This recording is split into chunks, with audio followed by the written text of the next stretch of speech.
Mr. Glenn Mayetta on bass.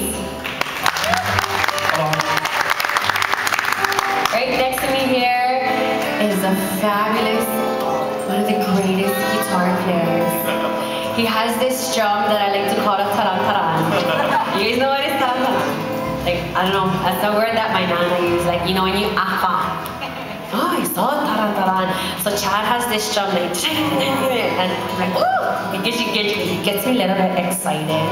So I call it the taran taran strum. The master of the taran taran strum, Mr. Chad Takasumi. And to my left, you're right, on lead guitar, this morning, he has hot fingers. I used to be able to do that, but you know, I got older and I had kids, and you know, I just don't have it anymore. Mr. Ryan Gonzalez. Is it Gonzalez?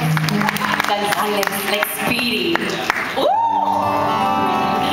And then I'm playing ukulele, and you notice I only pick it up periodically. That's because I really can't play.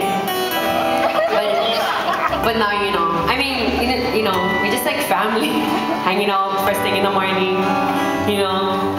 So it's not that I have a wireless ukulele. It's that it's not plugged in for a reason, because I might just screw them up real bad.